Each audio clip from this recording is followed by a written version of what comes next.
اسلام آباد یا راولپنڈی کے اندر کچھ اس طرح کا تشدد یا فساد کریٹ کیا گیا تو یہ لانگ مارچ جو آپ وزیر آباد سے لے کر نکل رہے ہیں اس پر پھر ریاست کو ایکشن لینا پڑے گا، حکومت کو ایکشن لینا پڑے گا؟ دیکھیں حکومت نے کیا ایکشن لینا ہے؟ ایکشن تو یہ پہلے عمران خان کے اوپر قاتلانہ حملہ کر کے لے چکے ہیں۔ آپ کے علم میں ہے کہ پہلے انہوں نے ایک بیانیہ بنانے کی کوشش کی، پہلے ایک وقار سختی کے ذریعے ایک ویڈیو مذہبی منافرت کے اوپر پھیلائی گئی، اس کو پی ٹی وی 4 دن چلاتا رہا۔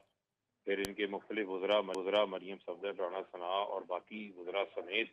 یہ بات کہتے رہے کہ عمران خان جو ہے وہ ایک فتنہ ہے، اس کا سر کچلنا چاہیے۔ اور پھر ان کے وہاں پر جو لوکل لیڈرشپ ہے وہ وزیر آباد جلسے میں عمران خان کو مار دینے کی جو ہے وہ دھمکیاں دیتے رہے۔ اور آپ کے علم میں ہے کہ جو وزیر آباد کے اوپر عمران خان کے اوپر حملہ ہوا وہ پورا قاتلانہ حملہ تھا۔ اور اس حملے میں آپ کے یہ بھی علم میں ہے کہ اس کے بارے میں عمران خان صاحب پہلے بتا چکے تھے، 24 ستمبر کو اور 7 اکتوبر کے جلسوں میں بتا چکے تھے کہ بند کمرے میں پلان اختیار کیا گیا ہے جس میں مذہبی منافرت کو بہانہ بنا کر عمران خان کے اوپر جو ہے وہ حملہ کیا جائے گا۔ اور اس سے قبل بھی پچھلے سال جون میں بھی اسی سال جون میں عمران خان صاحب نے کہا تھا کہ 4 لوگوں نے بند کمرے میں ان کو مارنے کی سازش تیار کی ہے اور ان کے نام لے کر ویڈیو انہوں نے باہر بھجوا دی تھی پاکستانیوں کو کہ اگر ان کے اوپر کل کو کوئی یہ کاروائی ہوتی ہے تو وہ ان ناموں کو چلایا جائے۔ انہوں نے اپنی اپروچ چینج کی اور ایک دوسرا پلان بنایا اور یہ ایک چابی والا طوطا تیار کیا جس نے اٹیک کے بعد کہا کہ میں نے مذہبی بنیاد کے اوپر حملہ کیا، جبکہ کل جو پنجاب فرانسک کی ابتدائی رپورٹ پیش کی گئی ہے صوبائی وزیر داخلہ عمر چیمہ کو، اس میں یہ بات واضح ہو گئی ہے کہ شوٹر ایک سے زیادہ تھے، کم از کم 2 شوٹر تھے جو وہاں سے گولیاں ملی ہیں، ان کے جو خول ملے ہیں وہاں سے فرانسک انالیسس ہوا ہے۔ تو لہٰذا یہ تو بات اب ثابت ہو گئی کہ یہ تو ایک تیار کیا گیا چابی والا طوطا تھا۔ جتنا ہائی پروفائل اٹیک کے بعد اس کو فوری ویڈیو تیار کر کے آدھے گھنٹے بعد میڈیا پہ جاری کر دی جاتی ہے، اسی طریقے سے بعد میں پھر 4 گھنٹے بعد ایک نئی ویڈیو آگے سامنے آ جاتی ہے۔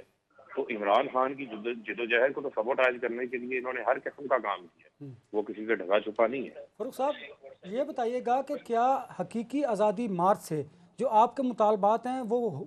آپ کو پورے ہوتے نظر آ رہے ہیں یا پھر اس کی وجہ سے کوئی ملک میں غیر معمولی اقدام ہوتا نظر آ رہا ہے آپ کو؟ بات یہ ہے کہ کل ایک سروے آیا ہے آئی پور کا، جی institute of public research organization ہے اس کا، اس سروے میں انہوں نے یہ کہا ہے کہ 63% عوام جو ہے وہ ملک کے اندر فوری انتخابات چاہتے ہیں۔ آپ مجھے بتائیں کہ اس انتخابات کے راستے میں کون رکاوٹ آئے گا؟ یہی لوگ ہیں جو کہ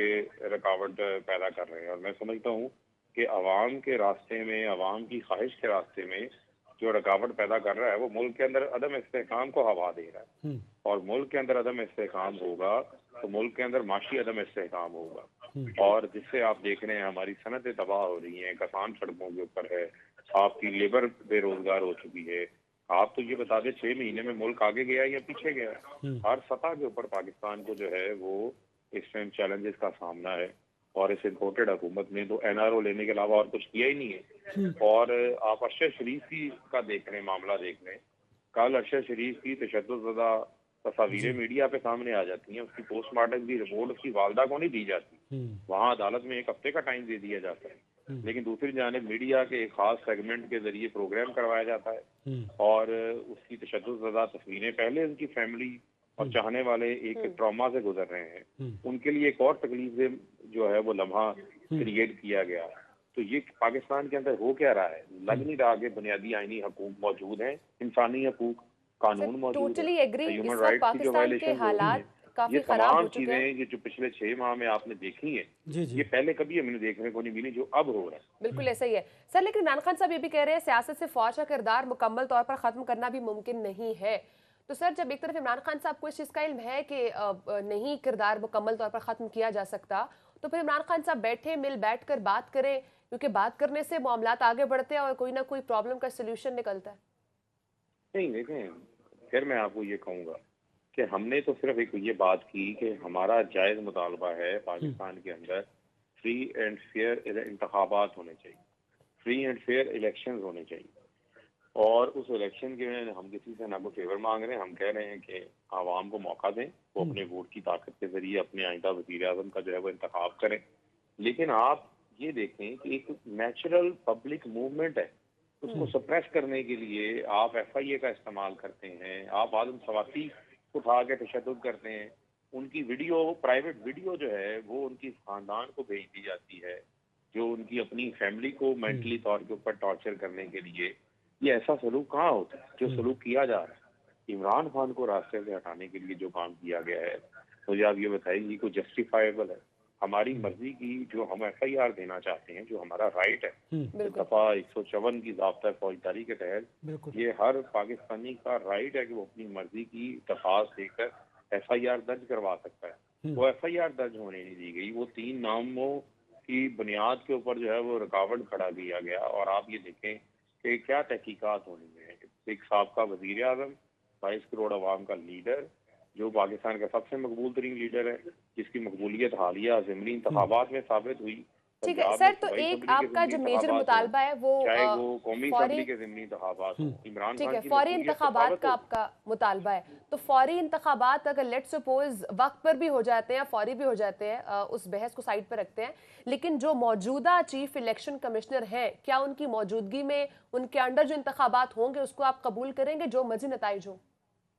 دیکھیں بات یہ ہے کہ ہم تو انتخابات میں ای وی ایم لانا چاہتے تھے آپ کے علم میں، جی جی بالکل تاکہ ملک کے اندر جو ہے وہ دھاندلی کا راستہ بھی روکے. اس کی بھی مخالفت کی جاتی رہی، لیکن اس کی مخالفت کے باوجود آپ نے دیکھا کہ ہم نے تو تمام ضمنی انتخابات میں حصہ بھی لیا، وہاں پر عوام نے بڑی تعداد میں نکل کے ووٹ ڈالے، نتائج بھی ہمیں آئے. لیکن ہم یہ کہتے ہیں کہ الیکشن کمیشن کی بھی تشکیل نو ہونا جو ہے وہ ضروری ہے، الیکٹورل ریفارمز بھی ہونا ضروری ہے. بالکل ایک ڈیٹ انتخابات کی جو ہے وہ آنی چاہیے، لیکن آپ ان کو اتنا وقت نہیں دے سکتے کہ یہ ملک کا مزید بےغت کر دیں، ملک کی معیشت کو تباہ کر دیں، ملک کے اندر اخلاقیات کو تباہ کر دیں. اپنا جو ان کا امپورٹڈ رجیم ہے اس کو قائم رکھنے کے لیے انہوں نے تمام تر قانون کی دھجیاں اڑا دی ہیں پکڑ کے. اس فاروق کا بھی صاحب، تو کسی نے تدارک کرنا ہے. فاروق اور صاحب یہ یہ جو ارشد جی جی شریف جی صحافی، ان کو تو جان سے ہاتھ دھونا پڑ گیا، ان کو تو شہید کر دیا گیا. باقی جو صحافی ہیں، کسی کے کپڑے اتار دیے گئے، کسی کو پینٹی پڑوا دی گئی، کسی کو جیل میں ڈال دیا گیا، کسی کو ملک چھوڑ کے اوپر جانے پر مجبور کر دیا گیا. یہ کسی سے کوئی ڈھکا چھپا ہے؟ یہ بتائیے گا کہ عمران خان صاحب نے بھی وزیر آباد لانگ مارچ سے خطاب کیا ہے، شاہ محمود قریشی صاحب نے بھی خطاب کیا، اور انہوں نے بڑی اچھی بات کہی کہ جو سعودی ولی عہد ہے ان کے دورے کے دوران کسی قسم کی کوئی رکاوٹ پیدا نہیں کی جائے گی. یہ گڈ ول جسچر ہے، میں سمجھتا ہوں کہ بہت اچھی بات ہے، آپ ملک کا سوچ رہے ہیں. لیکن اس کے ساتھ ساتھ فواد چوہدری صاحب نے آج بڑا ایک سٹیٹمنٹ دیا ہے کہ نواز شریف صاحب ایک خاصے سوچے سمجھے منصوبے کے تحت ملک میں مارشاء اللہ لگوانا چاہتے ہیں. اس کو کیسے دیکھتے ہیں؟ دیکھیں بات یہ ہے کہ ہماری تو ساری تگودو جو ہے وہ جمہوریت کے لیے، پاکستان کے اندر جمہوریت کی مضبوطی کے لیے. اور اگر کوئی یہ چاہتا ہے کہ وہ اپنی ضد کی بنیاد پر، اپنی ہٹ درمی کی بنیاد کے اوپر پاکستان کے اندر اپنی انا کو تسکین دینے کے لیے جمہوریت کو بھی قربان کرنے کے لیے تیار ہے، اس کے اوپر ہم حق بجانے میں کہ ہم اپنی آواز بھی اٹھائیں، اپنی آواز بھی بلند کریں. لیکن ہمارا تو یہاں مدعا ہی اب اس چیز کے اوپر ہے کہ عمران خان کے اوپر جو جان لیوا حملہ کیا گیا جن لوگوں نے، کیا ان لوگوں کو ان کے عہدوں سے نہیں ہٹایا جانا چاہیے؟ آپ ایک بلاول کے کہنے کے اوپر آپ کراچی میں ایک واقعہ ہوتا ہے، آپ وہاں سے اپنے ایک آفیسر کو تبدیل کر دیتے ہیں،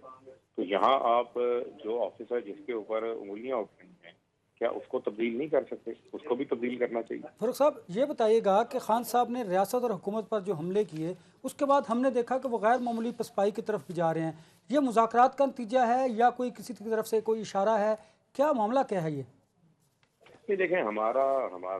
ہمیشہ پاکستان کی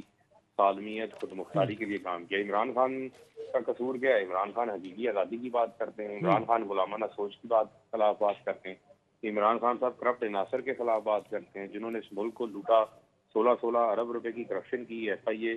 میں کیس بنا، ایف آئی اے کے ڈی جی ڈاکٹر رضوان کو ہٹا دیا جاتا ہے جو شریک ملزم ہوتا ہے. مقصود چپراسی پہلے اس کو دبئی فرار کروایا جاتا ہے، بعد میں دبئی میں اس کو مروا دیا جاتا ہے. یہ آپ سیکوینس تو دیکھیں،